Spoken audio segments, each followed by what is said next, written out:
Okay, so hang on one second, everybody. I just want to bring up the agenda.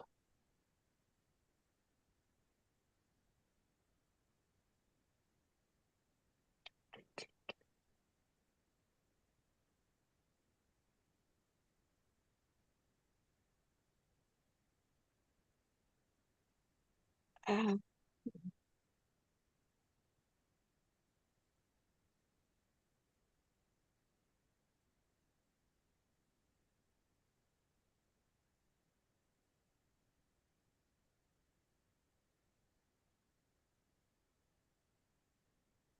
okay, here we go. So I will call the April 8th Select Board meeting for licensing and petitions to order. And I just want to confirm that those online can hear me and can be heard. Malcolm McNabb? And we're not hearing you, Malcolm. I'm not sure. It doesn't look like you're muted, but you may have to pop out and come back.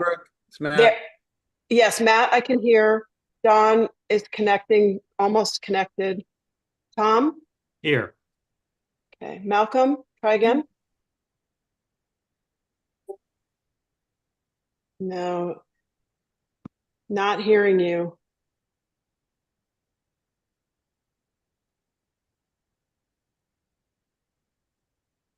Don, are you connected yet? No, Don's trying to connect. Hang on, everybody. Technology. For staff, Erica, we can hear you, right? Yes, thank you. And Amy?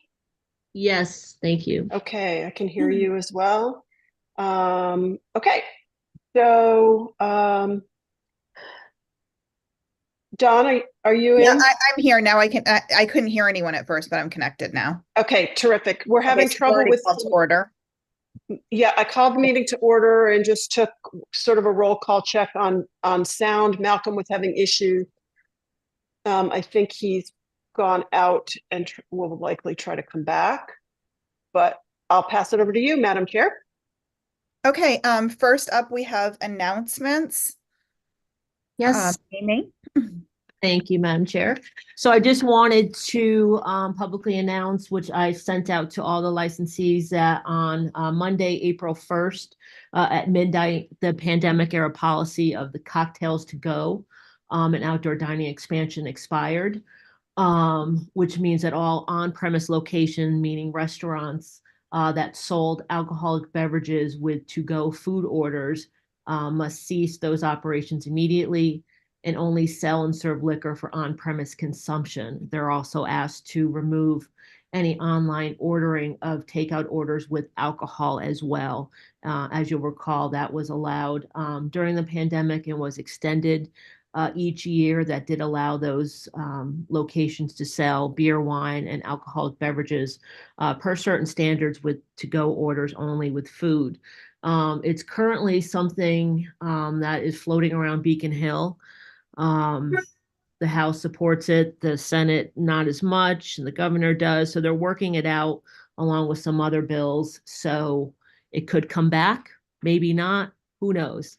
Last time I said no, and then they extended it. So we're just waiting for that. So until that happens and it's signed into some sort of law, it is not allowed.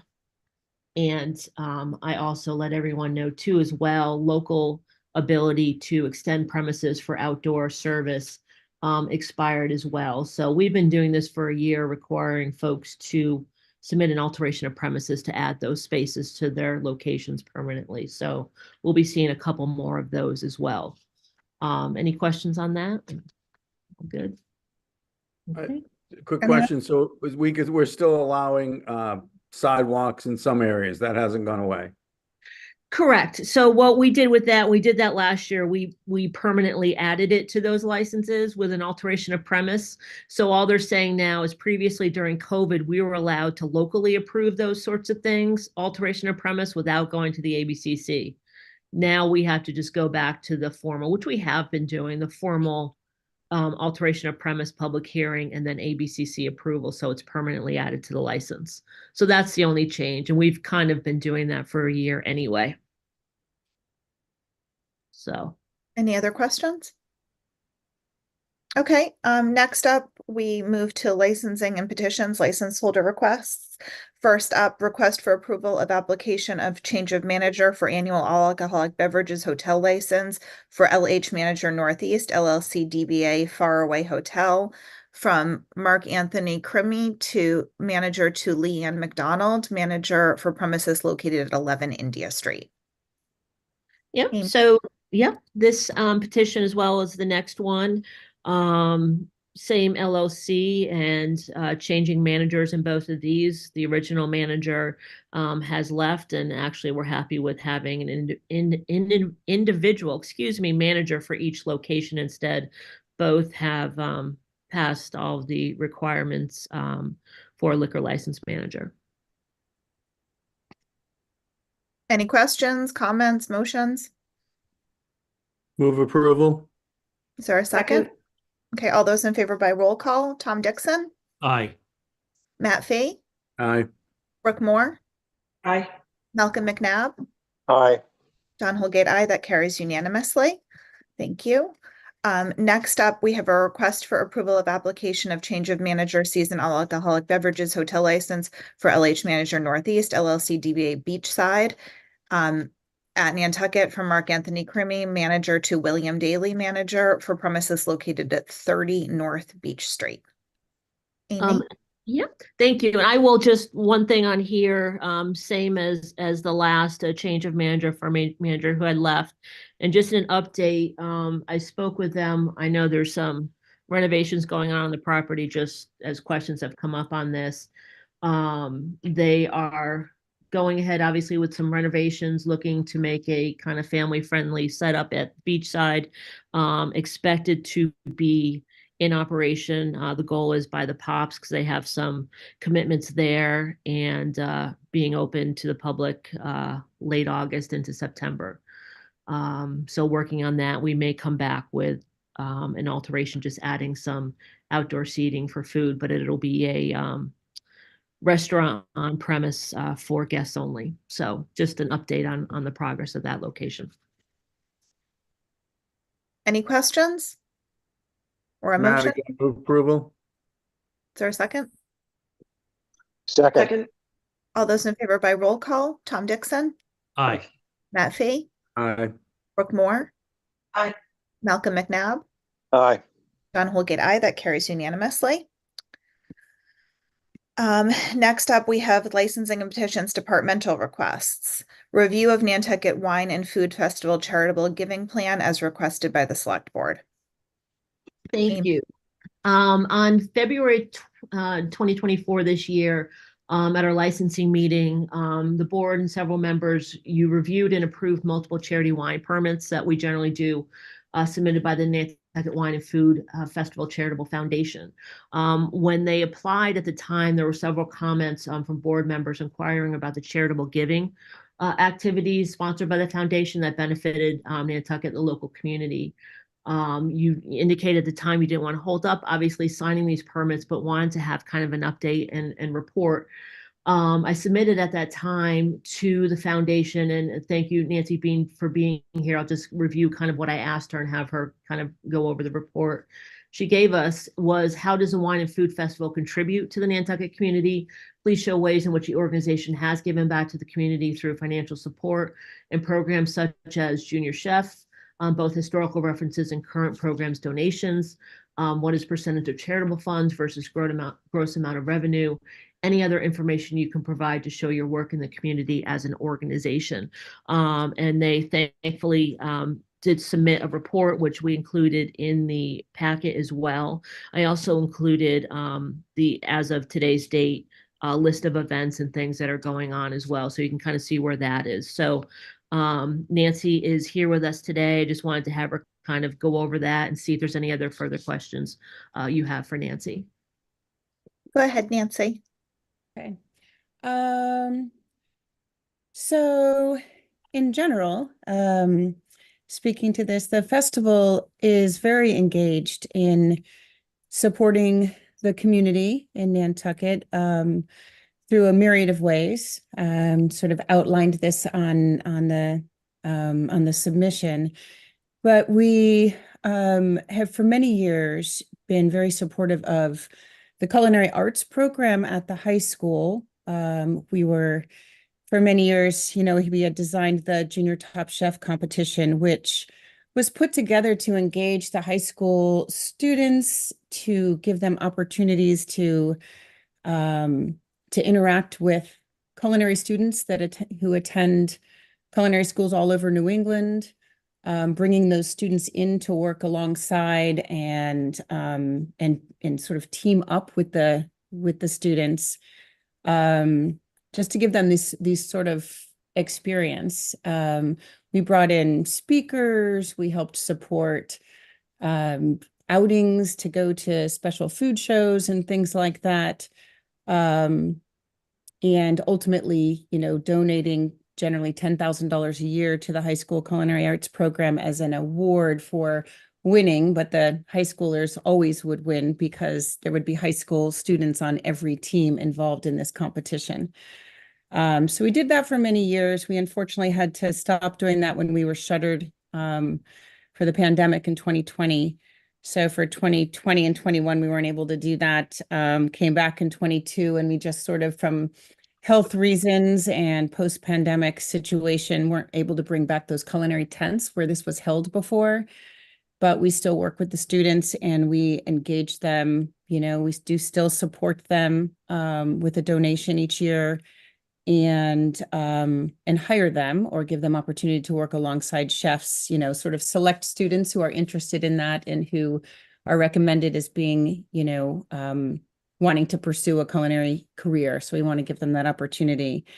On that side, we also each year rent the high school kitchen so that we can use that to do all of our glass washing and polishing. So we rent the kitchen and the management that comes with it, and then we hire the high school students actually to give them some employment so that they can, earn some money and be a part of what we're doing. We can't have them on site serving or being a part of the events just because of the, nature of there being alcohol at the events, but we do what we can to engage them. This year, we will also be hiring some students to assist with prep and work alongside some of our guest chefs. So that's, one way that we engage the community, but we also are asked by many, many, many organizations to support in some way, whether it's a fundraiser for school. Almost every school on the island will, reach out, and we pretty much always say yes when they do, but to donate to create an auction package so that they can raise money for their organization, or sometimes it's a request for wine to be donated so they don't have to incur that expense, and we can help to support, whether it's a fundraiser event or whatever they're doing. So we listed over the years, just the list of all the different organizations. It's not even all of them, but it's ones that, in more recent years have reached out and that we've supported. I don't know if you have any questions, about what else we do specifically, but, we're going to partner hopefully with the garden club this year to assist with, and hire some people that way and donate to the garden club. We've supported art organizations, just, pretty much everybody who has requested. And in terms of, being a part of the community and giving back. I mean, whenever the Chamber of Commerce, we are engaged very much in Chamber, and over the years have sponsored Daffodil or Stroll, and donated. Okay, so you want to turn your camera off? Oh. I'm sorry? I think that was someone else, Nancy. Oh, It was just background noise. oh, okay. So yeah, I mean, we, the island comes alive with the festival each year when we when we do this at a time in shoulder season, before Memorial Day. So, there's just really countless ways that the community is engaged and benefits because the festival happens each year. But we do our best to, employ people on the island.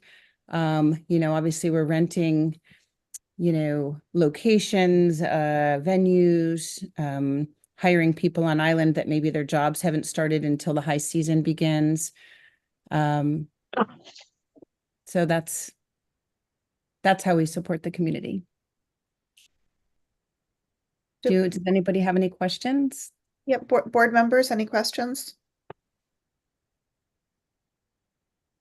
No questions, just thanks for the details. I appreciate it. And maybe there's one question. Your charitable giving, is it all on Nantucket? Is it all focused on Nantucket out of this event?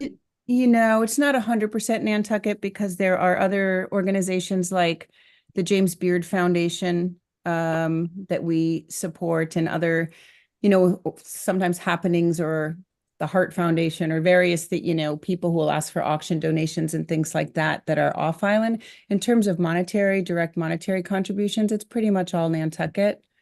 But other, auctions and things like that are relatable, that make sense, that are in the culinary world, or just have some connection in some way to what we're doing, we will also donate to. Thank you. Matt? Yeah, thanks. Now, I was looking at your 990, the yearly 990. You bring in about, I don't know, recently 30-something thousand. Prior, you were bringing in 50-60,000 to your charitable arm. How is that? How do people donate to that arm? How does that money go in there? Where does it come from? How do they donate to the charitable arm? Yeah, like what is that, sales of things? Is that how does that income, how is that derived? Is that donations? Is that sales of things? Yeah, You there's know, a couple. Yeah. Yeah, there's a couple different ways. So when we get, if we're doing an event that's at a licensed facility like the White Elephant, or the Nantucket Hotel, if they carry a liquor license, then the way we have to get permitting through the state to do our events, we have to do a charitable wine tasting partnership permit. And that dictates that for the portion of a ticket that we, that's sold for an event that happens at that licensed facility, a minimum of 51% of the proceeds has to be given charitably. And the way that's derived is it's the portion that has to, we're food and wine, and we also have entertainment. We have all sorts of, things that might be involved in somebody buying a ticket to something. But where if we have the portion that is derived from wine sales, 51% of the proceeds from that have to go to charity. So monies from that go in to the foundation where we then give charitably. And it ranges, it was generally averaging somewhere between 60 and 90,000 in back years when we had pandemic and we didn't even have a festival for 2 years. And then we came back and we're very much in the hole in 22. So our charitable giving was a bit down, but it's rebuilding back to where it had been maybe in 2000, 17, 18, 19.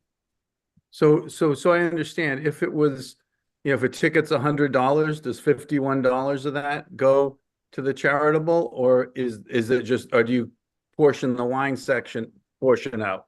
Yeah, the way it works is that it is from the portion of the ticket that was of that sale that was derived from wine, because it's a calculation that's done for this particular kind of permitting that is a charitable wine tasting partnership permit, for which we need to do that, and it's all checked by the state.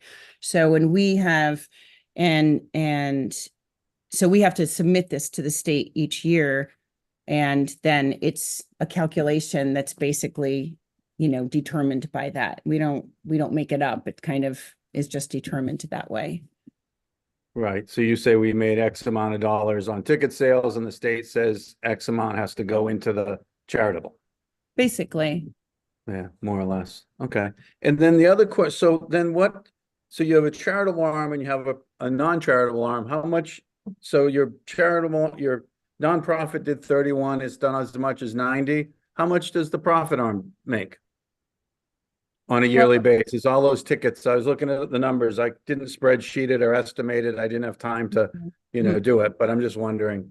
Sure. General- Well, so the way that our profitability obviously is derived is the income, the revenues that come in, and they come in through either ticket sales or sponsorship or exhibitor fees. Those are the three revenue chains. And then it's less your event expenses. So event expenses are all of the pieces of venue rentals and rentals, which are enormous, staffing, food costs, travel, transportation, housing, all of those things that are expenses. So you have your revenue streams less your expenses, that's your profitability. And then derived from wine sales is 51% of that if it's in a licensed facility that holds this sort of charitable wine tasting partnership permit, which is probably 75% of our events do. That's how that number is derived. But I mean, our profitability, for the festival is am I supposed to share how much money the wine festival makes profit wise? I think that's sort of proprietary. A sort of uncomfortable question. You can figure it out based on our charitable. No, and so do I probably will. What I'm trying to gauge is what is the, and I do say that there's a lot that has to be given to, as with liquor, there's a lot that we do have to know. I'm not saying we know that right now. I think the more what's the word? The more disclosure, the more we understand, the better it is. Sure. I think, so I'm trying to understand how this works. Like and is it the same like if you've got private homes and you've got venues that have licenses, so you get 51% of licenses in a private home. Does it operate the same way or no? Do they count? No, that's different. Those are the private home tastings and dinners, which represent maybe 5% of what we do. Do not have a designated charitable, that is dictated by the type of permit that we have. So yeah. And so the tastings, when we do the private tastings in the home, that's about our brand. We do that because it's very special and it celebrates all these different venues around the island, and people get to see a ship captain's home or a estate out in Eel Point or whatever. It's just, that's for brand. Our expenses are actually the same as our profit for those tastings, in full disclosure. And there is some profitability from the dinners. But that, again, represents a very small portion of the events that we do. Those only have 20 people at them. They're a small. Those are small. I noticed that. Yeah. And then is there any advantage to the venues, like for tickets and things? Are the tickets first come, first serve, or do the tickets now, if you're staying at the White Elephant, we'll pick on them. If you stay in the White Elephant, do those people get a priority on the ticketing, or is everybody treated the same? Everybody's treated the same. Yeah. Okay. It's good. Open to the public, and there's no benefit, there's nothing aligned with your staying at the White Elephant that you have access. Right. So that's all the same. Because I had a friend complain about that, and they couldn't get the ticket. And I said, well, you better apply for the ticket sooner. So he's a big wine guy. I said, well, you better get your application in sooner this year. Okay. I think that's it for now. Thank you. Okay. Thank you, Nancy. Oh, Tom? Yeah, Nancy, in relation to the content in the document that you provided for our packet, I'm just curious if there's anything that's changed over the years that you've lessons learned or tweaks that have made to better suit either this process or others. Anything on that, please? Anything tweaked in terms of, and as it relates to charitable giving? Yeah. Yeah. Just that we do have a process by which, people reach out in advance, and, we probably could do a better, I will just say, we probably could do a better job sort of announcing this at large, because I know there are a lot of questions about charitable giving. And people will say to me, why do you not let people know how much you give back and what you do? It's not something we, advertise hugely, but I guess what's changed a bit or evolved a bit is that all of these various organizations know that they reach out and they say, hey, we've got this thing going on. We wonder if you'll donate to it or if you'll just support this. And they reach out directly, they reach out early, and then we, contribute to them. And it's not something that's, highly publicized, like, hey, everybody should send in their, their request for, support from us or donation in some way. But it's sort of, I guess, become an unwritten kind of, people know that. So we do get these requests pretty far in advance. We used to get them very last minute, and, we can only support what we can support, but we have some organizations that we support every single year and some new ones that come to us. We'll always support, the food bank, like we're the food pantry, at the end of the year, we will always do that. We have tons of leftover food and product and things. And we, go around to every organization, whether it's the Boys and Girls Club or the food pantry or, the VFW or whatever, and we'll distribute that.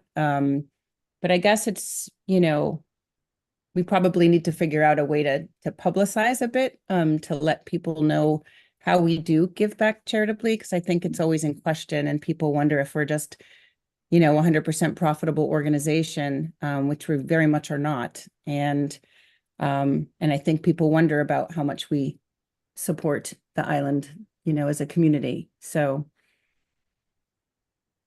I think Nancy, I think that's exactly it, kind of why it was asked, because when people, worry about impacts of things, they want to know what the benefit is specifically to Nantucket.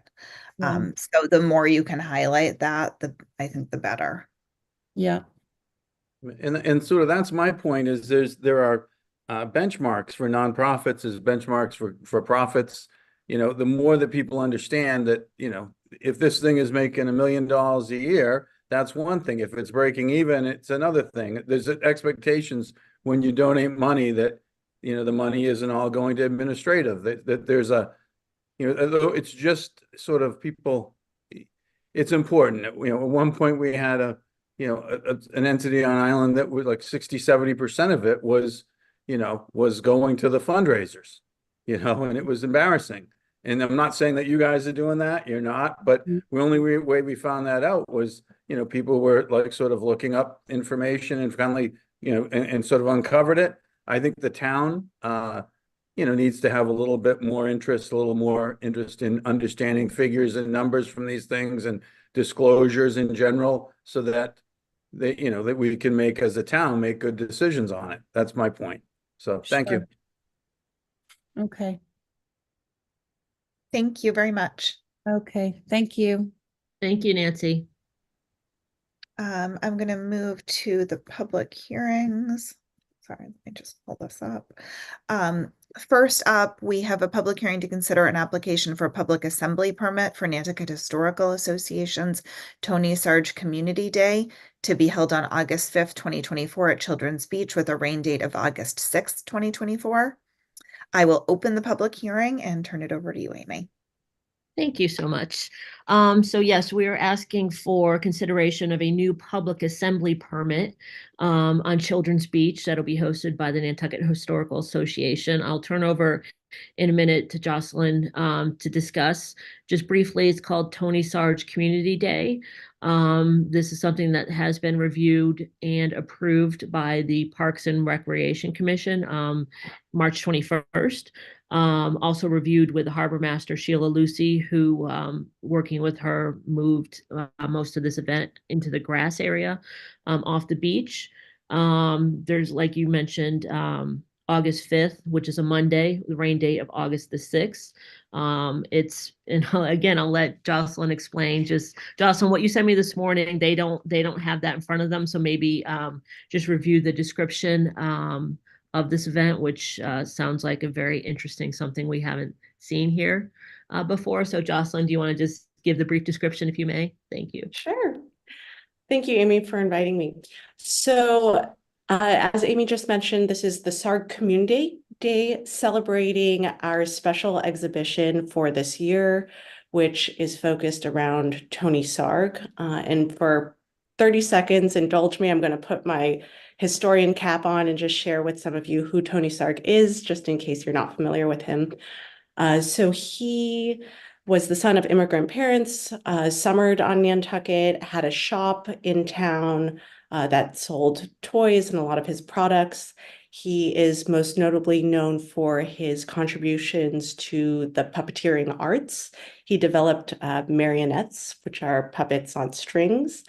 He also did shadow puppet short films and illustrations, which were featured in children's books and linens. So quite a notable artistic genius, and we're very excited to have this show at the NHA starting end of May until the end of the year in December. So in 1937, he played a fun hoax and brought a sea monster to Nantucket, and you'll see Morty the sea monster in my background.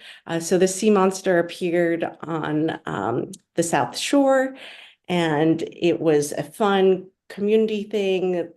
Local publications, the Inquirer and Mirror, sort of built up anticipation and talked about it. There were footprints that were dug into the sand leading up to the day when the sea monster appeared. So we thought it'd be really nice to recreate this sea monster, a to-scale recreation. So it'll be about 75 feet long. And Morty will be beached on the lawn at Children's Beach.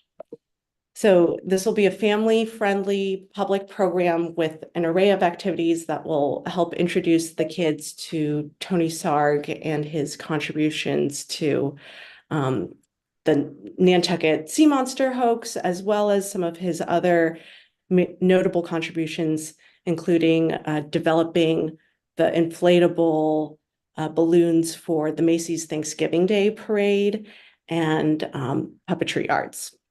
So we'll have local puppeteer Liza Abramsky performing a special Sarg Sea Monster edition of her Nan Puppet show on the bandstand. We've also invited children's author Melissa Sweet, who wrote the beloved children's book Balloons Over Broadway, which talks about the development of the Macy's Thanksgiving Day Parade and Tony Sarg's influence on that.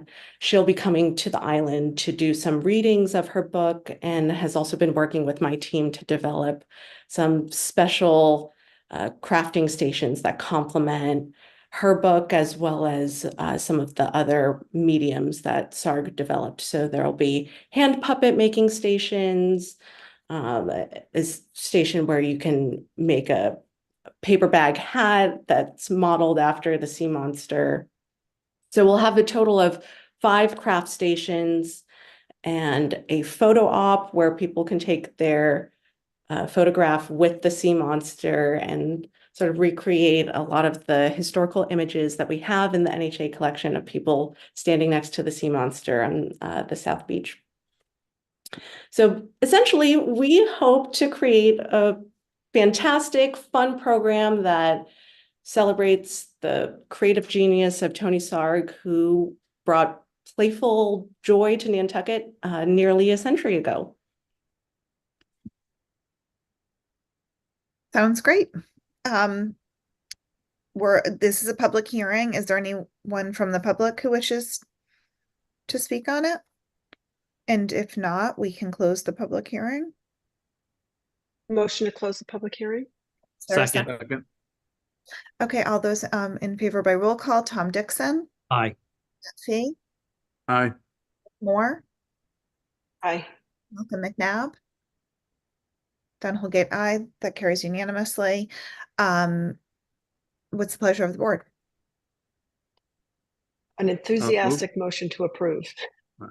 I'll second. And I Okay. almost went to Great Barrington to look at the look at the show last year. Sheila and I almost went, so I'm glad it's here. Thank you. All right. All those in favor by roll call, Tom Dixon, Aye. Matt Fee, Aye. Moore, Hi. Malcolm McNabb. Malcolm, I can't hear you, but I think you said yes. Don Holgate, aye. Carries unanimously. Thank you very much. Very exciting. One other comment. Sorry, Madam Chair. Yes. Oh, now I can hear you. I'm sorry. My wife and I are employees of NHA, so I'm not voting on this. Oh, okay. Well, let's have the record say. Yeah, I'm show that sorry. I'm Malcolm working a refused on strange the machine here. item. Yeah. Couple So if real we have quick, Don, a 4-0, couple ahead. interesting things. The doors in the bathrooms at the Skipper were painted by Tony Sarge, and my parents donated them when that was torn down. So, because he had been in the building right next to it on Steamboat Wharf, and he was also instrumental in the Macy Day Parade and the big, the large, large parade animals that were done, which is interesting. Brooke? And I just want to say thank you to the NHA for a family-friendly festival kind of event. I think the island could use more of those. And I just want to register my appreciation for your creativity in this arena. Thank you. Oh, Yeah. well, thank you. That is our hope, to just make some of Nantucket's history accessible to everyone and create very warm, fun environment to help introduce the community to this figure. And I forgot to mention in my little description, so there will be some fun giveaways that we are designing just for this day. So the first 100 kids to come will get a custom-made shirt that we're working on. It'll have some of the monster footprints on the front, and one of his illustrations. You'll see in a lot of his children's books a smiling sun motif. So that's a reoccurring motif. And we will also have stick-on tattoos with that smiling sun that everyone can put on. Nice. It should be really great. Thank you. I'm just going to move on to the next public hearing. I'm going to open a public hearing to consider an application for a new common victualler's license with seasonal all alcoholic beverages restaurant license for One Sparks Avenue LLC, Rotary Fish, Robert K. Blair, manager for premises located at One Sparks Ave. Thank you, Madam Chair. So a couple things here for this new license. This location at One Sparks Avenue did have a previous liquor license that closed, and I believe it was last used in 2021 as Lola Burger. It previously was licensed as a seasonal wine and malt beverage license. This application is for a seasonal all alcoholic beverages license, and we'll be doing the entertainment next. As you know, when we have a new liquor license application, decisions are to be based on the 5 tenets. To begin with, appropriateness of a liquor license at a particular location. As we mentioned, this is a Mid-Island district at a location that previously did have a liquor license. It is in a commercial area as well as abutted by residential homes, and had a liquor license 2015 to 2021. Next, a number of existing dispensaries in town. As you can see, I put in bigger font, not specifically for this application since it's an existing location, but we're up to 110. Just by reference, when I started this part of this job 8 years ago, it was 87. So that number might need to be talked about eventually, but we're at 110. This would be 111. The views of the inhabitants, we have not received public comments. on this at all. Traffic noise and size, typically applying to new location. Obviously, this had been a previous location. The one point I did want to make, and I obviously have spoke to the applicants about as well, is that location can cause traffic disruptions if it's not managed properly. If you remember, the former operator employed a valet or management type of services to at least keep vehicles moving and out of traffic lanes, which, as you know, if it backs up into the rotary, and that becomes a bit of a traffic issue and can be dangerous and unsafe. And also a history of parking at adjacent locations, which those businesses do not appreciate. So we just ask that that is addressed in this location, and they are fully aware of it, and also deal with a similar situation at another location at Millie's. Again, the sort of operation that carries the license and reputation of the applicant. This applicant operates multiple businesses on Nantucket, to include Millie's and Surfside restaurants, and they have a caterer's liquor license and do some mobile units there as well. Again, I'll get to the applicant. This location is going to be similar to the Surfside location as far as operations, and that was something that was approved, was last year, the first year. And we've had absolutely no problems with that. It's actually worked very well down there on Lower Broad. So I will wrap up this part and leave it to the board for any questions with the applicant. That was actually going to be my question, is valet required by the planning board, or? No, and again, I'll let Mr. Bodett speak as well, but no. That's my only worry, is making sure that it's operated in a similar manner. Rick Bodett? Thank you, Madam Chair. Yeah, we're aware that the prior owner had a valet service there on the site, and you know, our plan is there isn't anything required, to answer your question, in the planning board special permit. But you know, we're planning on having someone there to manage the parking. We want to restripe the lines so that everything is you know, is efficient, and you know, we want to get people in and out of there as well, and we don't want any problems, obviously, with the neighbors. So we do want to have someone out there to manage it. But to answer your question, there's no requirement in the planning board special permit. Are we able to require it as a condition of the license? Yes, we can certainly put, and I believe we have a similar condition with Millie's because of the neighborhood, and obviously same applicant. So it would be a condition of the license. Okay. Management of, yeah, because that becomes a public safety issue, obviously, if it comes on safe conditions. So yes. Other board members? Brooke? Was the bar seating part of the prior layout of the restaurant, Amy? So I'll let Mr. Bodett speak. They had a seating at the bar for the last one, but they won't for this one. It's similar to Surfside. Do you want to answer that, Rick? Yeah, I mean, you know, we did show the seats at the bar that are there. Originally, we had plans to change the whole layout, but we didn't have time to do that for this season. So they're there now. It's not, you know, it isn't a proper bar with, you know, bottles of alcohol behind there. You know, this is more like a Surfside layout, where you go and you grab your food and you sit down, and someone has to bring your drink to you, just like we did for that one. But it's not going to be, you know, a true bar that you sit at and order drinks at. And I think that a condition, which I think it would be appropriate for this one, that you guys had on the Surfside one, is that, you know, the alcohol is with food service. If I can follow up, Dawn? Yeah. Yep. Okay. So is your plan to do full alcohol service, or something similar to what you are doing at Surfside, which is canned cocktail? Yeah, it's full alcohol. So that's the license that we've applied for, but it's yeah, it's a good question. You know, it is supposed to be similar to the Surfside, the beer and wine and pre-batch cocktails, like margaritas, the mysteries that are popular out in Nantucket, but they'll be pre-batched. Okay.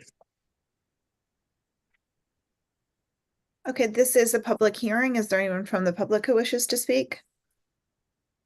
If the board has no more questions, do you want to close the public hearing? I have my hand raised. Oh, sorry, Erica, didn't see you. I just wanted to know, as a longtime abutter to that property, I no longer am, but some of the issues that have cropped up over the years from living there for 20 years. The adjacent property next to this property at number 3 Sparks Ave is private, and there's a driveway that goes to 171 Orange Street. That should be kept open at all times. I know when I lived at 175 Orange Street, we used to have people park in our driveway to go next door. And people would also lock their bikes to our fence.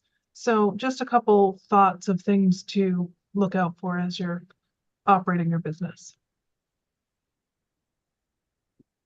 That Thank makes you. perfect sense. Good points. Do we want to close the public hearing? So moved. Is there a second? Second. All those in favor by roll call, Tom Dixon, Aye. Matt Fee, Aye. Moore, Aye. Malcolm McNabb, Aye. one Holgate aye. The public hearing is closed unanimously. What's the pleasure of the board? I just have I have a question. I think, Erica brought up some good points. I think the more we can sort of, I think seated alcohol, like we've done sort of the same things we did at Surfside, I think are appropriate here. And I'm not sure, the more we could get ahead of some of those other issues, and at least have it known that we have concerns about those. I don't know how we license them or do that, but I think it's important. That's that's a tough area.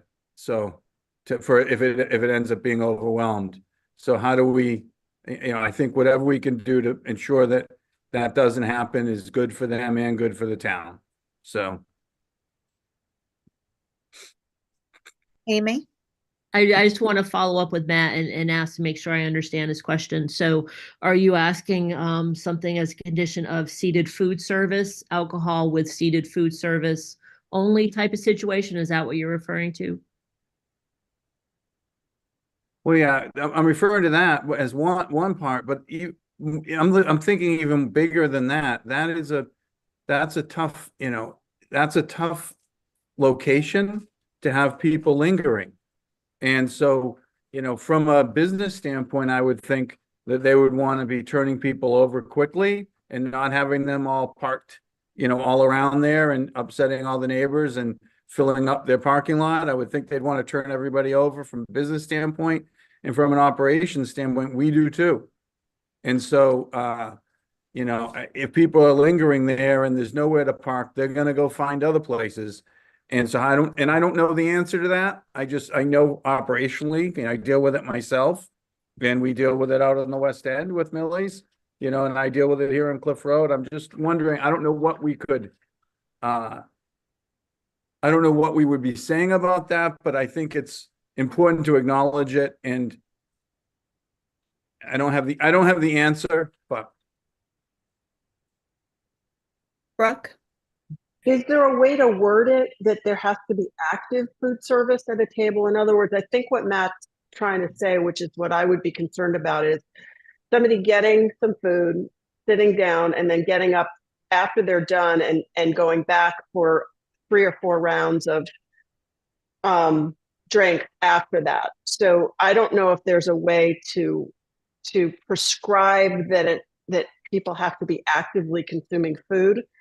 Or can they linger for hours? I mean, I get it's hard to move people along, but certainly if you can't serve them any more liquor, then there's no reason to hang around in a lot of cases. So.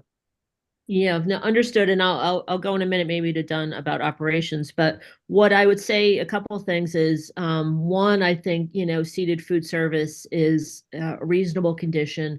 There's a point where we want to be able to enforce certain things, but what I think what should oversee that, and I'll get into some training I've gone through with other departments recently, but about over service and things of that sort. The basic liquor laws hopefully prescribe that type of operation. I don't think food needs to be available as a common vicular per the law with seated food service. But as far as what people order or how much they're eating and drinking, the law will say you can't deliver more than 2 drinks to a person, and things of that sort to prevent that. But anything further than that, I don't think so, if that makes sense. And if, I don't know if Dunn or someone else wants to discuss your operation plans, but I think it is something what you're speaking of, Matt, as far as what their intention is.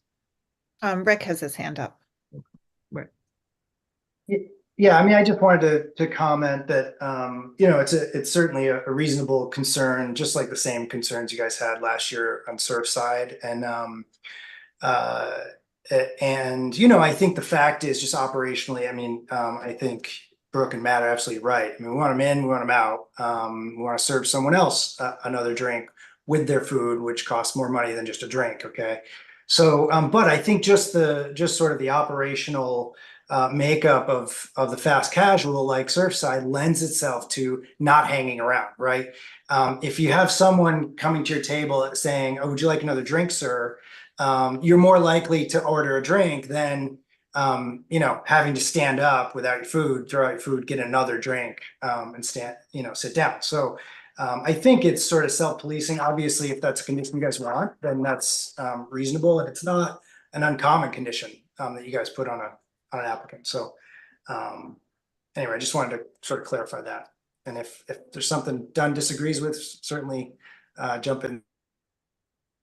No, I just lend some more perspective on our operation. It's going to be very similar to what we're doing at Surfside, which is primarily a food concept.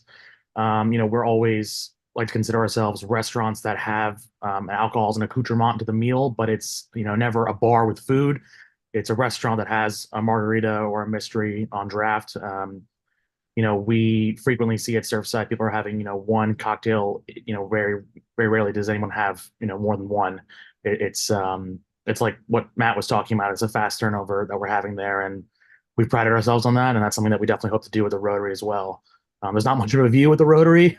It's a bit of a view at Nantucket or at downtown at Surfside, so I think it'd be a little bit different than what we're doing at the Rotary. Okay, so just to be clear, we do have the same requirement that they have to be seated and then have the drink delivered to them. Okay. Correct. And then I think that it needs to be conditioned on parking management, because my fear, and knowing how Lola Burger operated, is the parking could probably be managed if it was all the table service, but it's going to be the takeout, where people are just going to park wherever to run in and grab their takeout. So I think that it just there definitely needs to be a dedicated, whether it's a contract with a valet service or it's they provide it in-house, basically, to manage that. Tom? Yeah, through you, Madam Chair, to Amy. Amy, as noted in the write-up that you have in our packet, that Lola Burger did have a seasonal wine and malt permit, and now the applicant is asking for an all alcohol permit. Can you shed any light on how common that is, either in restaurants in general on Nantucket, and or that are kind of in this neighborhood, so to speak, mid-island? I was looking at the qualifications for what the local licensing authority is allowed, noise, traffic, etc. And I'm just kind of curious, kind of in the most general sense, how this fits into those parameters for what's precedent. Yeah. Yeah, absolutely. And, you know, we've had a lot of changes in this area of wine and malts to all alcohol. Depends obviously on the operation. And in this case, all alcohol is mostly for their margarita and pre-made mystery. So it's specifically going to be for those 2 items. It won't be a bar where you can sit there and order. It'll be a preset menu, I believe. As far as all alcohol, that's most of our locations. I didn't break it out mostly in the number of on-premise locations, but we have of our 110, 91 are on-premise locations, be it restaurant, clubs, and inns, and the majority of those are all alcohol licenses. So it just, it's a type of operation. Again, Surfside has very similar, and we were concerned with that. Obviously, the first liquor license on that strip, and we had absolutely no problems with that operation, with how they managed it. And we have similar folks that are managing this as well. So I could just say the history has been positive on that location and this type of operation. But we will definitely, the parking part, we will work with them and put that in a condition. Okay. Does everyone feel okay about this? Want to make a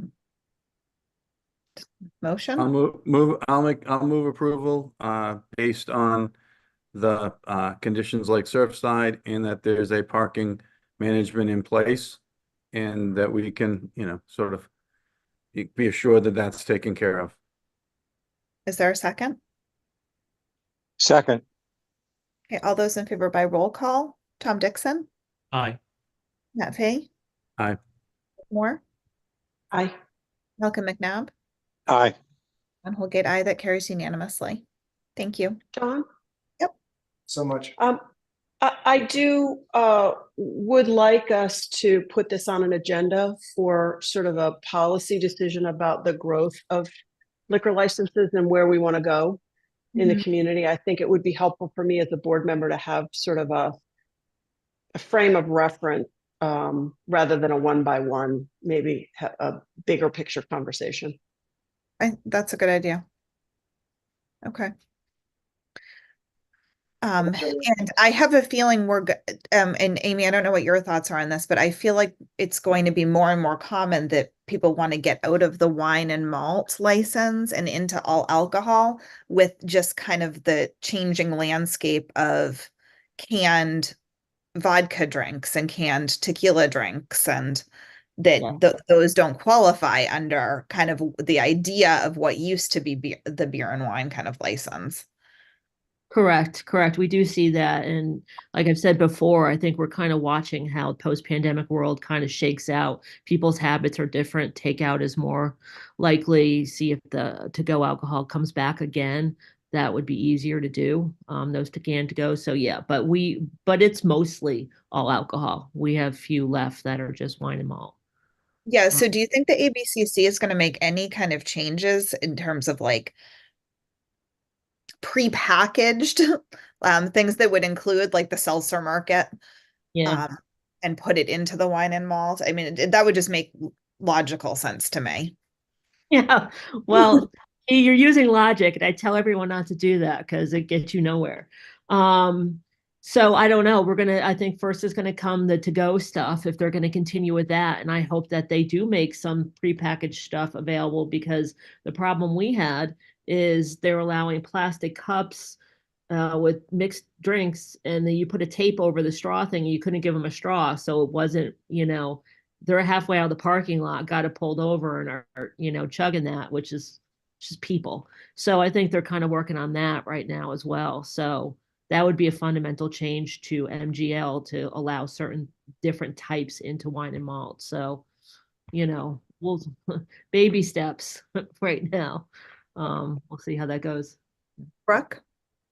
And I just think we have to remember that overconsumption or drinking alcohol, there's a lot of like misinformation in the community that somehow wine and beer is less inebriation inducing than liquor, and it's just not true. So the distinction almost feels like a distinction without a difference in some ways. So thinking about it in those terms as well. Yeah, that's true.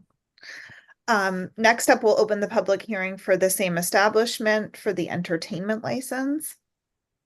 Thank you. And this is just a streaming and pre-recorded background music entertainment license, which will just be, like I said, background until 10 p.m. Per the bylaw. And I'll just remind everyone, as we've gone back and forth over timing for alcohol service, we can't really change anything until 11 p.m. as far as that's concerned. So they would be allowed by statute to serve alcohol until 11 p.m. unless we put any other restrictions, but entertainment can be up until 10 p.m. Per the bylaw. Okay. Any questions, comments? This is a public hearing. Is there anyone from the public who wishes to speak? Seeing none, is there a motion to close the public hearing? So moved. Second. All those in favor by roll call, Tom Dixon, Aye. Matt Fee, Aye. Moore, Aye. Malcolm McNabb, Aye. John Holgate, aye. That carries unanimously. Is there a motion? Motion to approve, Madam Chair. Okay, is there a second? Second. All those in favor by roll call, Tom Dixon, Aye. Matt Fee, Aye. Moore, Aye. Malcolm McNabb, Aye. John Holgate, aye. That carries unanimously. Thank you. I think. Thanks, everyone, and thanks to Amy as well. Appreciate it, as always. Thanks, Rick. Thank you. Thank you. Next up, we have a public hearing to consider an application for multiple amendments to a seasonal all alcoholic beverage package store license for Fish Sticks LLC, DBA Fresh Nantucket. Charles Merritt, proposed manager for premise located at 5 Salem Street, including change of manager from Joshua Hardy, change in ownership interest, and change of DBA from Harpoon Liquors to Fresh Nantucket. And I think, Amy, you noted that it was advertised under the other owner's name. So this was just a change, but they're both owners, right? Yes, Madam Chair. We had to advertise, the only requirement for advertisement with these administrative changes is the change of ownership interest, which we did. We also included the others at the time. We were changing from Joshua Hardy to Joshua Robbins, but something administratively changed and they wanted to make Charles Merritt, the manager, both qualified, and I just wanted to make that distinction. But a change of manager is not required to be publicly noticed, so there's no need to renotice or anything of that sort. I just wanted to make note of it. So, and this is administrative changes we've been working on for a while, just financially to get the new beneficial interest folks in, remove Joshua Hardy from the license, and add Charlie and Josh, who have been there and managing. No issues at all with the license. They've been doing a great job. So everything else has they have qualified for. So any questions? Any questions from the board? This is a public hearing. Is there anyone here who wishes to speak on this matter? Seeing none, do you want to close the public hearing? Motion to close the public hearing. Second. Those in favor by roll call, Tom Dixon, Aye. Matt Fee, Aye. Rick Moore, Aye. Malcolm McNabb, Aye. John Holgate, aye. That carries unanimously. Is there a motion to approve this change? So moved. Second. All those in favor by roll call, Tom Dixon, Aye. Matt Fee, Aye. Moore, Aye. Malcolm McNabb, Aye. John Holgate, aye. That carries unanimously. Next up, we have a public hearing to consider an application for alteration of premise amendment for annual all alcoholic beverages restaurant license for Kitty Murtaugh LLC, DBA Kitty Murtaugh, Caroline Montgomery, manager for premise located at 4 West Creek Road, to add an outdoor seated bar to the patio. Amy? Thank you, Madam Chair. So I'm gonna have to explain this a little bit here if you indulge me a bit. In 2023, Kitty Murtaugh came to the board as we requested for an alteration of premises application, as we've mentioned, for the spaces they used during COVID to put it permanently on their liquor license. At the time the application was put in, The application, as I included in there, requested the alteration of premise be a service bar and 7 tables out on the patio per their special permit. It was approved so long as they were not using their basement seating. At the time, they were using a patio. So if the patio is open, the basement needed to be closed, and it was a maximum occupancy of 50. Okay, so that went through and was approved. And the history here is in August, we were told at the time, or I presented to you at the time, that there'd be no renovations, no construction, no entertainment. It was just adding what they used during COVID, maybe some different tables, but during COVID onto that patio. What happened was in August, I got some, I don't want to use the word tip, but was told by a couple restaurants inquiring about what was going on at Kitty's. There was some construction, when did that get approved kind of situation, which happens all the time for everywhere.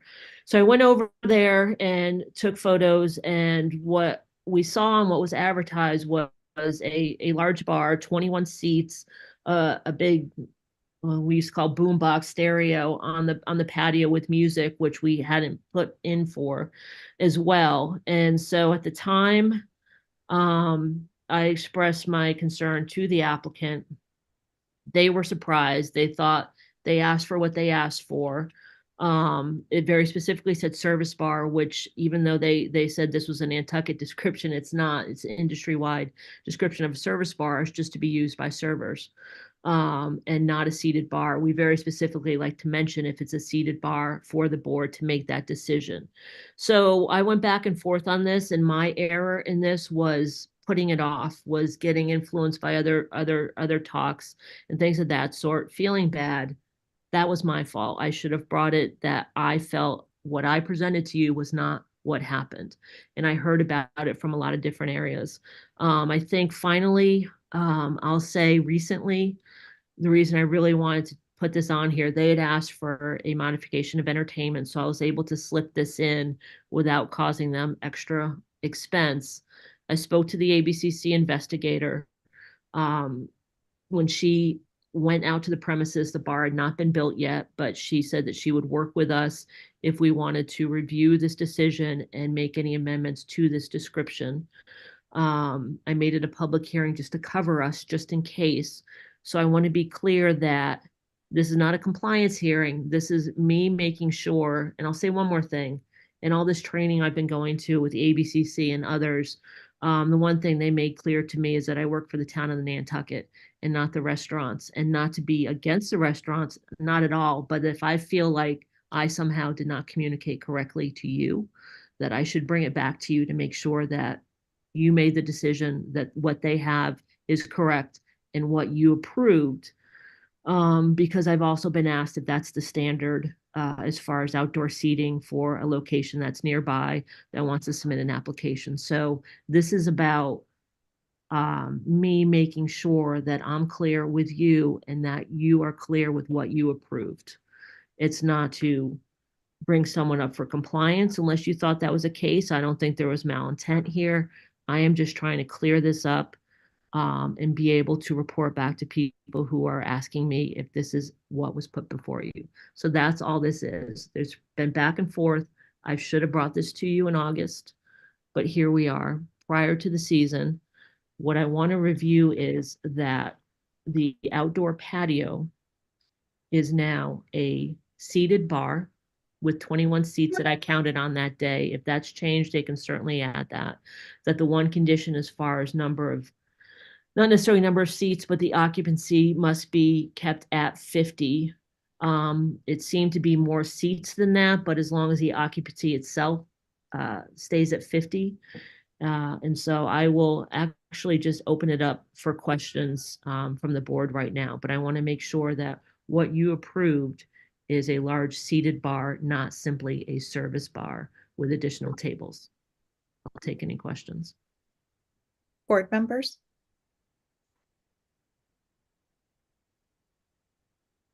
I would have remembered, but I'll just say I'm more confused now. I don't remember what we approved. I'm not sure what it showed on the picture.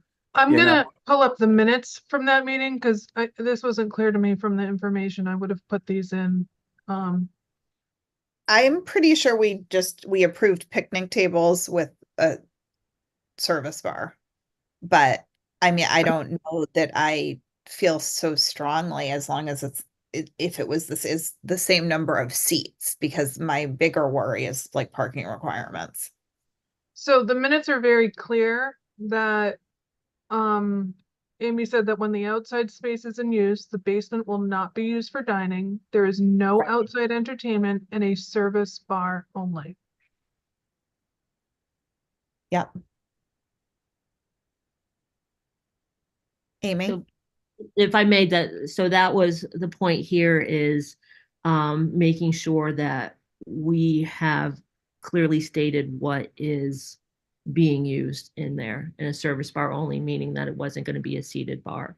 So I just need to make sure that that's clear. I'm certainly not saying yes or no to approve it. I just want to make sure that that is clearly stated what you're approving. Michael Wilson? Thank you, Madam Chair. Michael Wilson on behalf of your applicant. And thank you, Amy Baxter. I had dropped off hard copy packets. The plans are too large to have scanned, and they went down to your office this morning, and I realized that you weren't going to be picking them up. But what I do have is the plan that accompanied in the approval.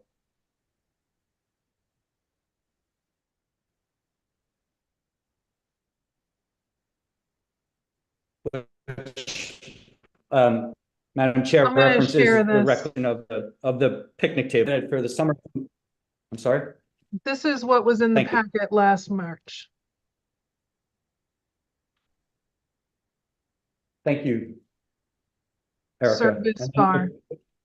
And that depicts the picnic tables and a maximum capacity of 50, no more than, and that's the 1-for-1 trade-off. And then what was operated during 2023, I don't know if my camera's picking it up, I can't see, but is It's that showing up on the screen? it's very difficult to see that. Could you get rid of the one that's on the screen now, please, Erica? And this shows the seats. It's only 50 seats. And rather than the picnic tables, what was used were a configuration of 2 tops, 4 tops, and 6 tops. Again, never exceeding the 50-person capacity. Some of the confusion on why what Erica depicted earlier, which doesn't have seating identified on it, this plan, was based on an Exhibit C, which you have in your packets down at 16 Broad Street, was a planning and land use services memo from July 24, 2018. The board voted unanimously to amend special permits by removing seat references for all restaurants, and that was with respect to McKean's. Is anybody else finding him that he's all broken up? Operations. Yeah, Mike, your connection's not very good, unfortunately. I'm out here in the Mid-Island area, sorry.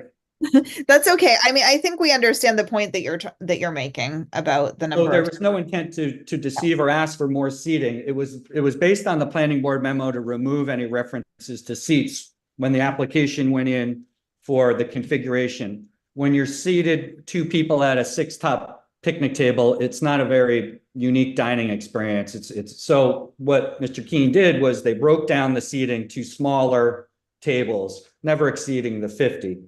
And then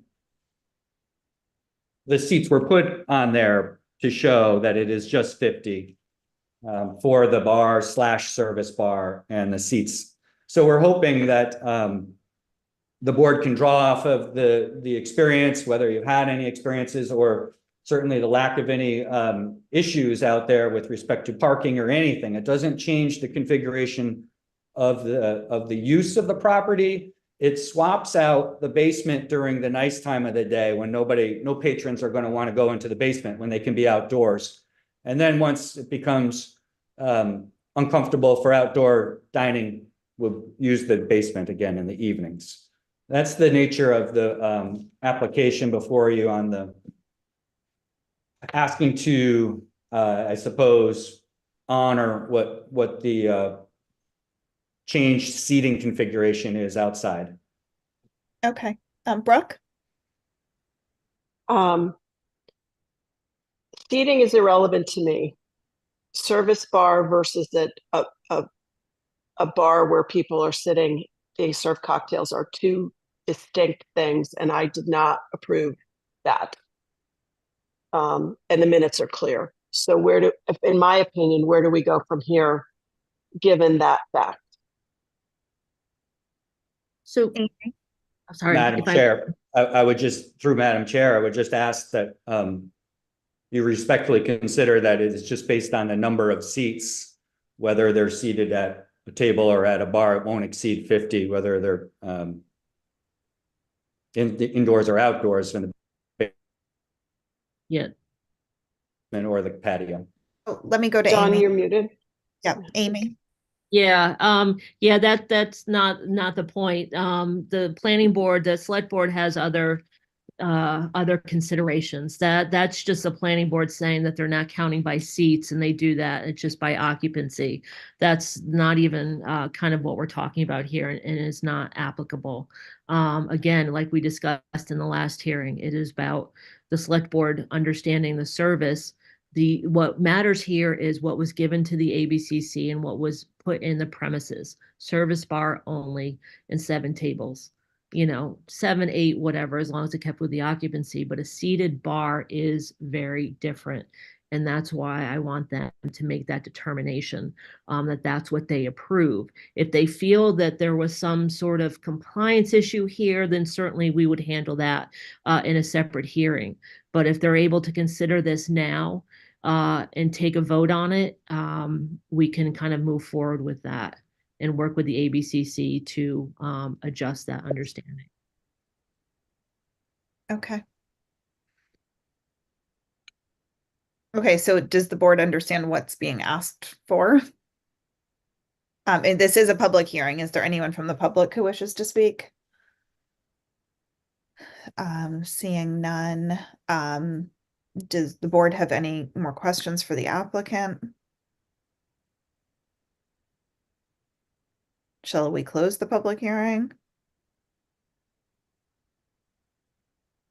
I'll move to close the public hearing. Is there a second? Second. All those in favor by roll call, Tom Dixon, Aye. Matt Fee, Aye. Brooke Moore, Aye. Malcolm McNabb, Aye. Holgate aye. That carries unanimously. Now, board discussion. Matt? I have a question. What will the hours of operation be again for this outside area? Can the applicant answer that? Well, it John? would probably be allowed to be till 11, right?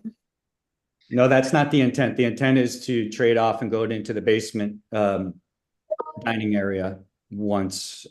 John is on here. John? Mr. Keene? Good afternoon, members of the board, Amy, Erica, good to see you all. Sorry. I'm not a very good speaker at these type of things or events. One of the things I do want to point out is, by way of history, when we did make application to change from the governor's allowance of the use of the patio after COVID, and we were encouraged to go to the town and apply for what we wanted, we did. And the plans that are submitted in the package that you guys have do say that under the legends that's highlighted in yellow, it does say that it's a service bar/bar. We also relied on the fact that we were swapping all of our internal permitting with the outside patio, no different than we do at Queequeg's and town restaurants. During lunch service or during the day, we don't open up the interior of the buildings unless it rains, and then we transfer the seating inside. It was to allow for flexibility to eat like that. It was also, the intent was to allow for Kitty's is a family dining restaurant. It's not a loud bar. It's a place that you can bring your kids. They can go down and play a game of pool. It's a family. It's a working man's family bar. It's operated for 22 years. I'd say we've had probably 4 or 5 phone calls to the police department over situations that were risky. Any other phone calls that were made by us for care of people. We run a clean house. We don't have complaints. It's been a hell of a long time since we've had a complaint about downtown as well.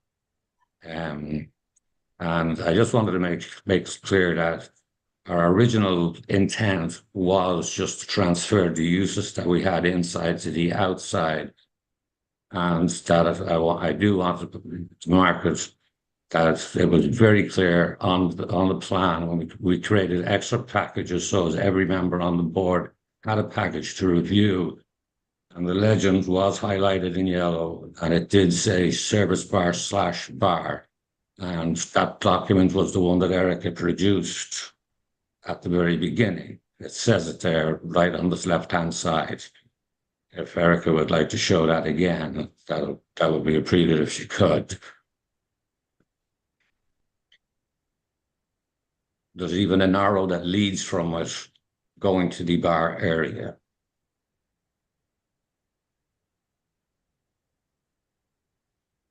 So I guess the one thing that I'm trying to say is we didn't try and pull a fast one. We didn't try and change the game. Yeah. John, I think that Matt was just asking, what time do you intend to do outside service before you switch inside? For all the years that we've had the patio, we've closed at 10 o'clock. Okay. Last meal orders being taken at 9 o'clock, an hour to eat, an hour for it to be cooked and eaten, and people leave. We would like a little bit of flexibility on it. Kitty's is not a late night house. Kitty's by 11:30 will have half a dozen restaurant people that don't want to go to the chicken box or don't want to go to the straight walk or the gazebo. They want to go somewhere quiet and quiet drink and relax, unwind, and then go home.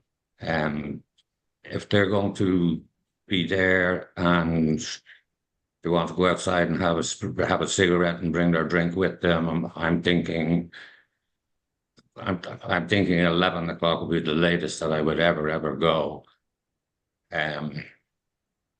So that's the answer there.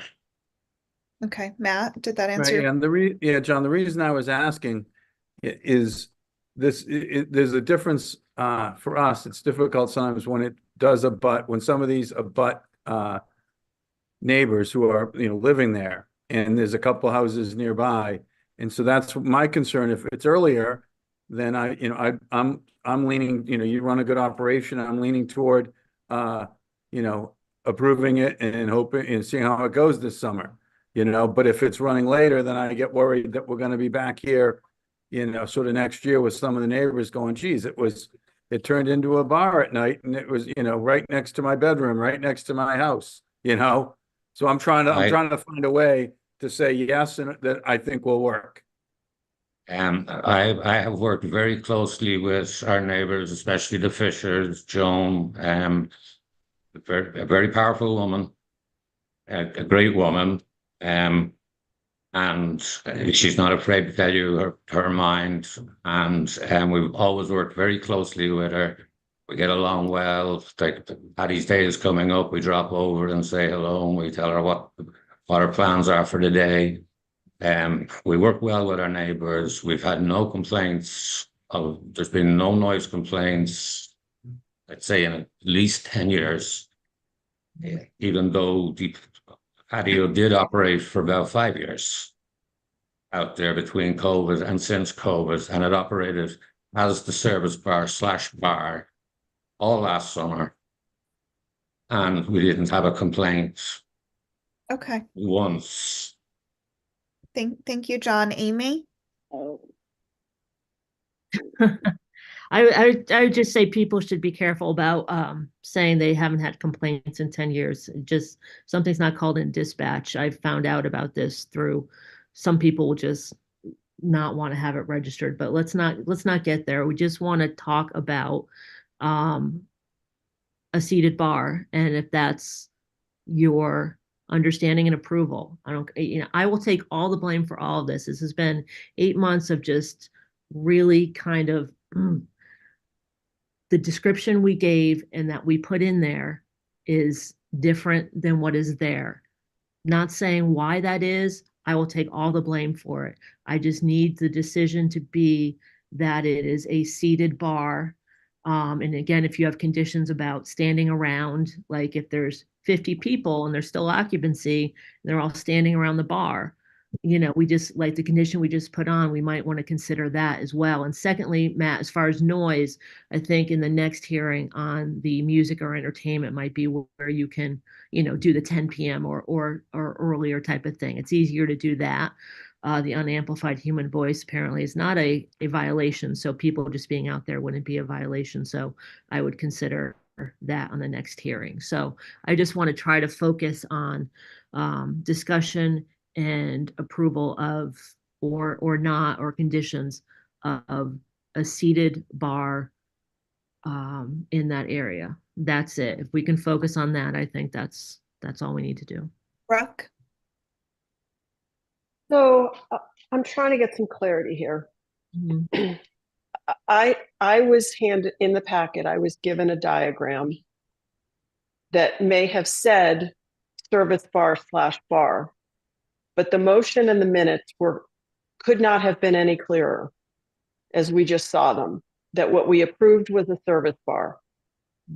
I don't know where the disconnect, but it feels to me like the license holder, it's incumbent on them to have reviewed what was approved in detail before they moved to invest in structures that, in my mind, were not approved.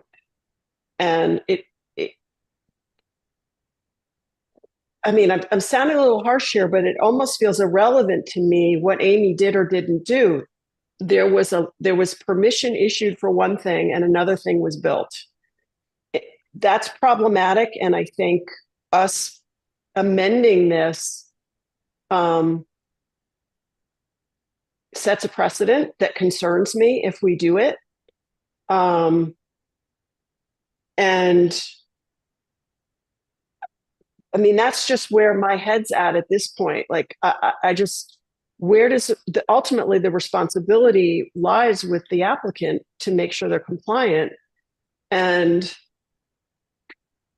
I'm a little betwixt and between here myself, because I know I was there and I know I would have had a lot more questions and a lot more concerns at that approval hearing as I do today.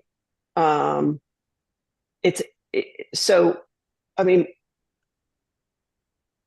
me, I would say this is a non-compliant situation. I don't know where we move forward, but I'm not altogether comfortable saying it's okay after the fact today. Amy? I'll say a couple things, ways we can go, and in the back and forth on this in the past 8 months or whatever it's been, it was said that it didn't matter what kind of tables or whatever they put out, that they can make that decision later, that I said that.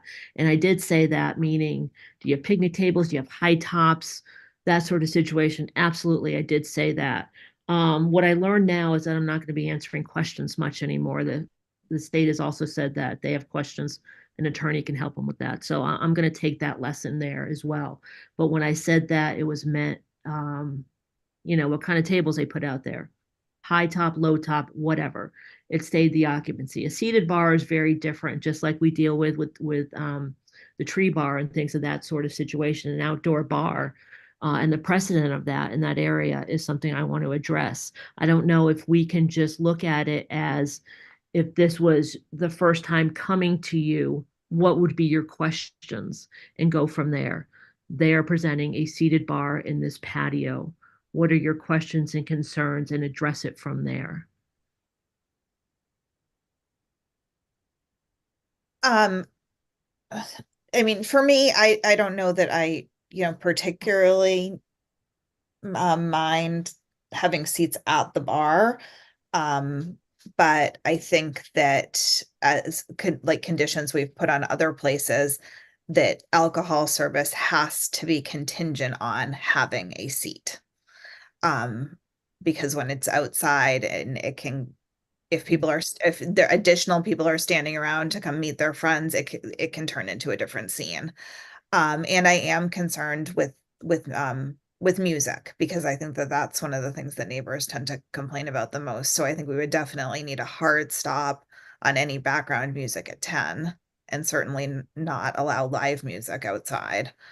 They can do that inside. But I mean, those things would work for me. John, do you want to say something? I wanted to revert back to what Matt said earlier on about feeling comfortable about moving forward. It was never an intent to have the place be a late night place or anything like that. And I'm more than happy to move forward for a year or permanently keeping it at around like 10 o'clock, 10:30 and being done with it. No different than it would be if it was in the basement. People go inside after that, and they have their pool tables, and they have their bar, and it's enclosed inside a brick and mortar structure. So the intent was just to, after COVID, to get space being used again, or to get our licensing being used. There was one other question about capacity, and we were RC zoned, and we had licensing for, I believe, about 156 people. That changed, with additional seating that we put on. Our capacity right now, in theory, if we applied today, we could apply for 380 people with the amount of parking spaces we have. So I just wanted to put that on the card as well. But to reiterate back to Matt, I'm more than happy to run it the same as we run the downstairs. It's kind of like, 10 o'clock, 10:30, everybody's gone. And that puts an end to that. Other board comments? Tom?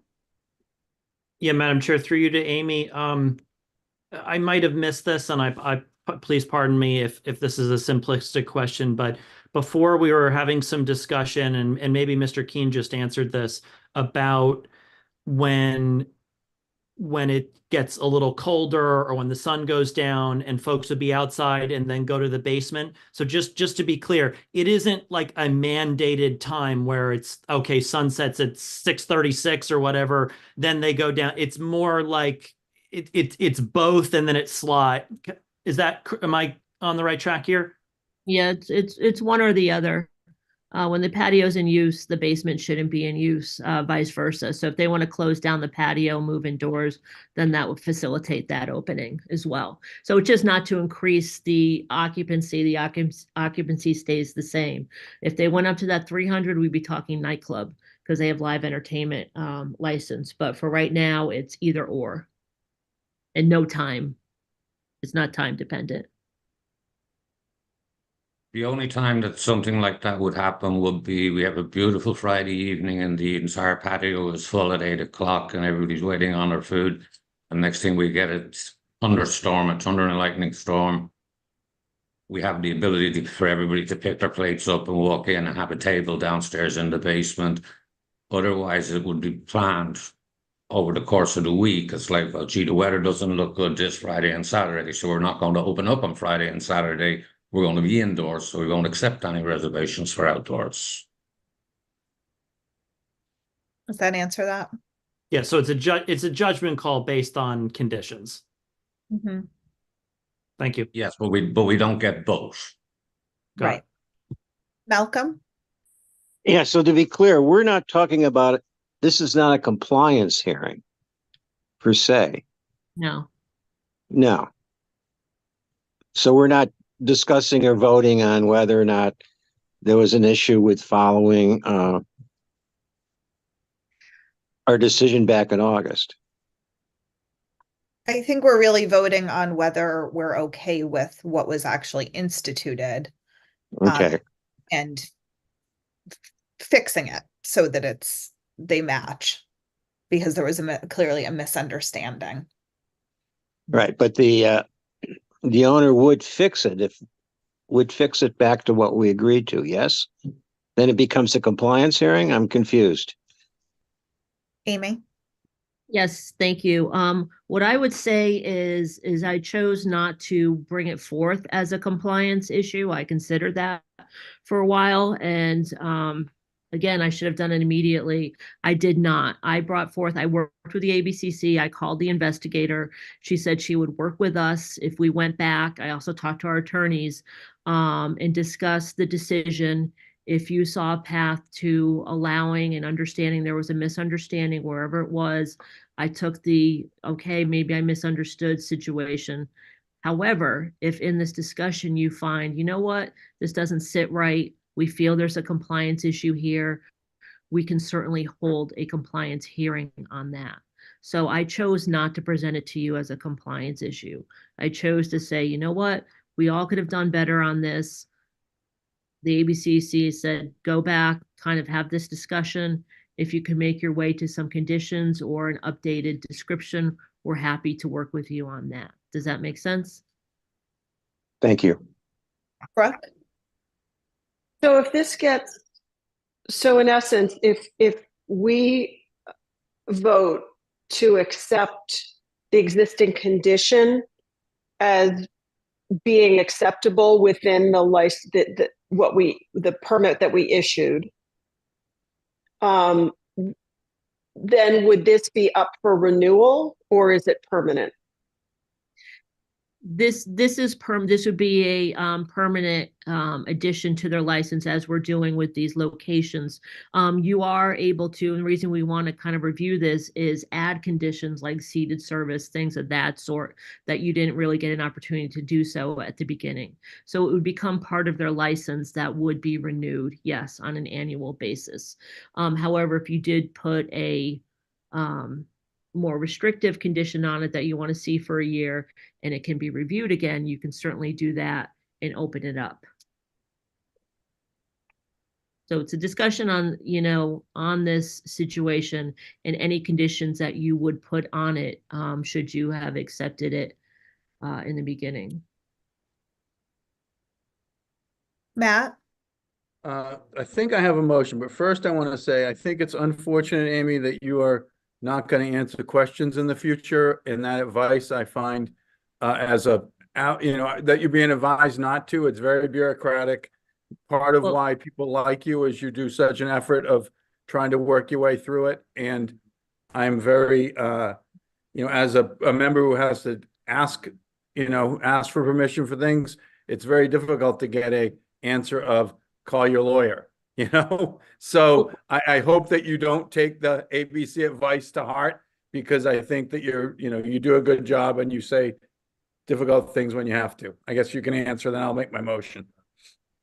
Yeah, no, thank you, Matt, for bringing that up. Basically, what was said is that, you work for the town. You work for the town in Nantucket. And I was kind of letting myself get influenced in a lot of ways, specifically by restaurants when I felt like something was wrong. I'm not saying I don't answer questions, not at all, but it's supposed to be specifically like, this is the application, this is what's required.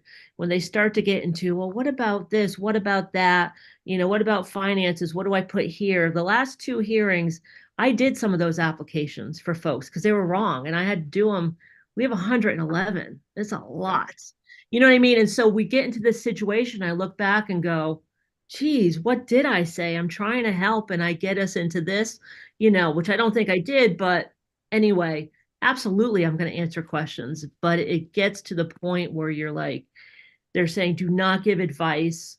Do not, if it gets into it, and how do I fill this part out? Beyond that, I shouldn't be saying anything, even as what I think you will do in your decision. So it's about working for the town and making sure I'm representing you appropriately and not getting into anyone. And, you know, it gets asked by a lot of people, oh, let's just handle this. Oh, it's fine. It's Nantucket. We can't do that anymore. There's just too many eyes on us. So, and again, part of this that came up was another applicant saying, so I see kitties is now the standard. That's the precedent, right? Because they're going to present something to you coming up. And I wanted to make sure I don't get in trouble when that comes up as a standard and you're like, wait a minute, that's not our standard. So you deserve the right to make sure you're making the right decision. I absolutely will still answer questions. I promise. I didn't mean it that way. No, all right. So then the other point is precedent. It's precedent only if we make it precedent. If we do something and we make a mistake and we decide, geez, you know, swapping, let's for argument's sake, say we think that swapping seating inside for outside isn't going to work. It's not a good idea, that it's, you know, it's not working or it's hard to enforce, or for any of a bunch of other reasons, we as a board, I think, can say, no, you know, we don't have to do this, you know, and so anyway, so I think I think we have to be careful not to think that this is precedent setting forever. You know, there would be situations where it would be entirely inappropriate to, you know, to have people right outside someone's window, etc. So anyway, I would like to suggest, you know, I'll make a motion that we approve it with seated service, 1-year review, service over at 10, out by 10:30 or 11.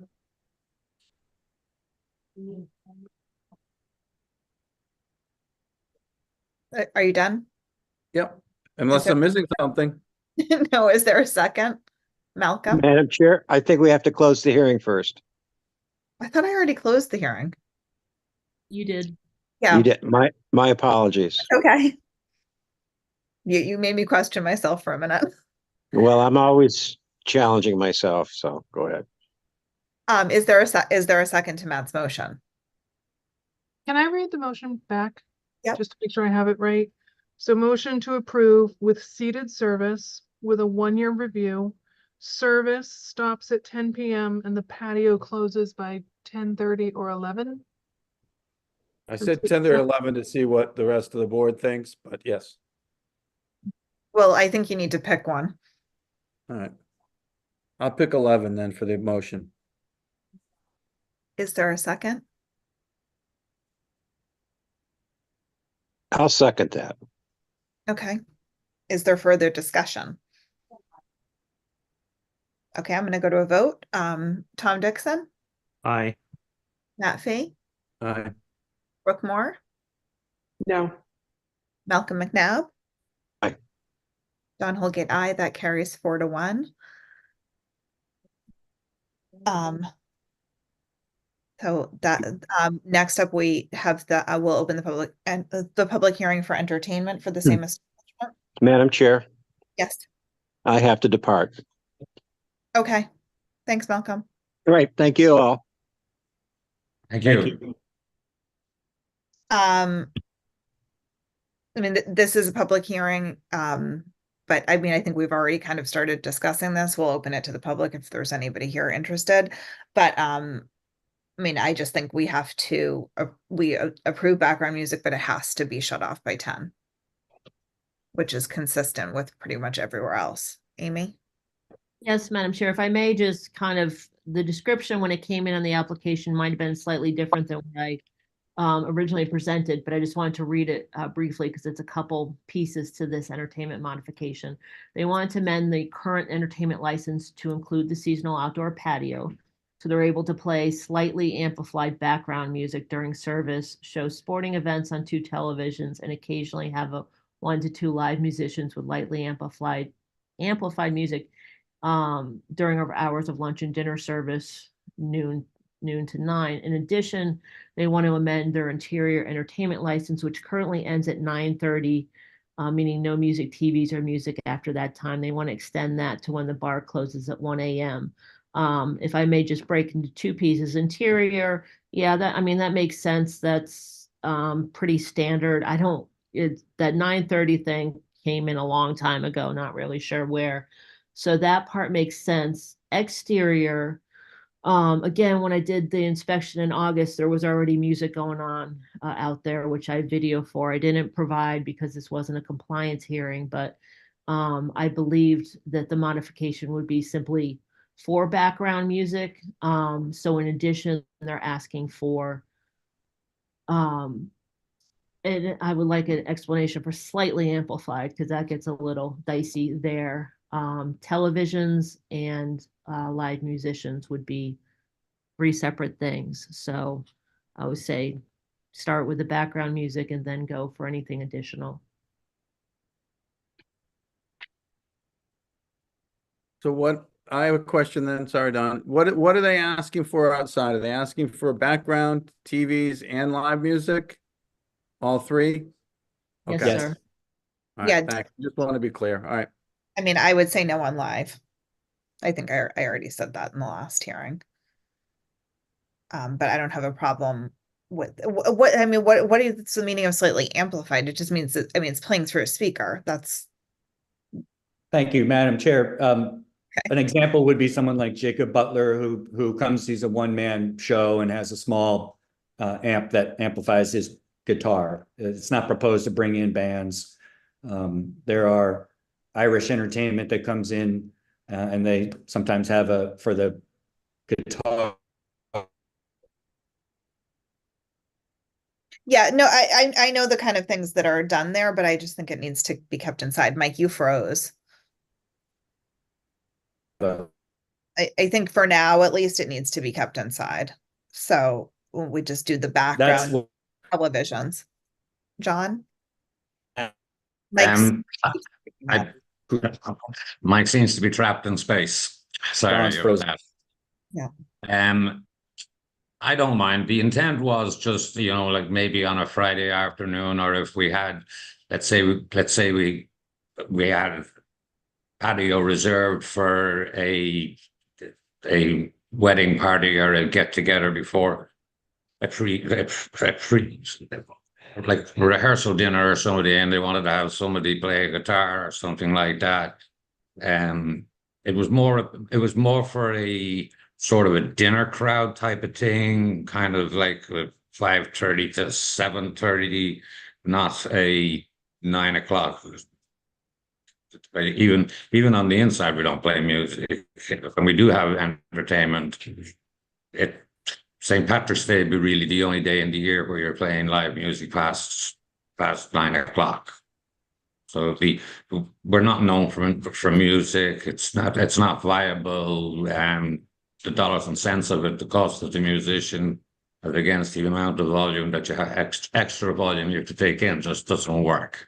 So that wasn't the intent. It was that the intent of just having the option was to sort of keep it similar to what's going on the inside, that the 2 licenses are sort of transparent and working hand in hand. And the event was kind of like if somebody wanted to have a meet and greet and they wanted to have somebody play a piano, say, it's by no means a make or break deal to me, one way or the other. Amy? Yes, I'd say that we would consider, and we kind of learned more about this. I know we can't do this on a liquor basis, but we can do a 1-day, maybe up to 3 a year, but we can consider a 1-day entertainment permit for something such as that. If you had a wedding or something come in, it would require butter notification, and I would certainly bring it here as far as a sign off, but we can consider 1-day things for something like that. I was going to say I'd be more comfortable with it on a case by case, because I think it becomes a slippery slope where there's live music inside, live music outside. It's happening all weekend, and it can go downhill fast with complaints. So I mean, those are my 2 cents that we could. And typically speaking, by way of history, kiddies on average, even on the inside, wouldn't have 10 entertainers a year.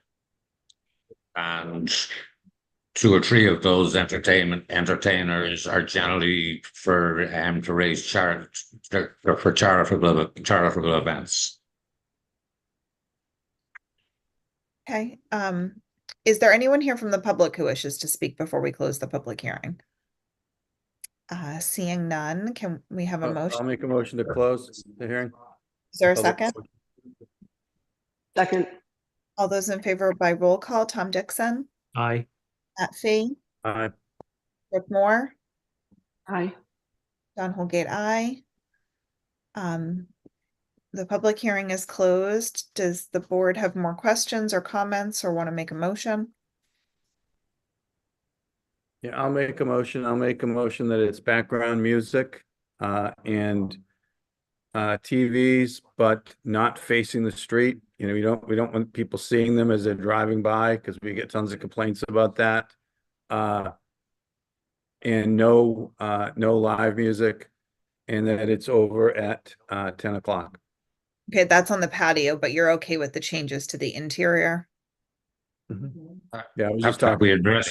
we addressed the interior changes?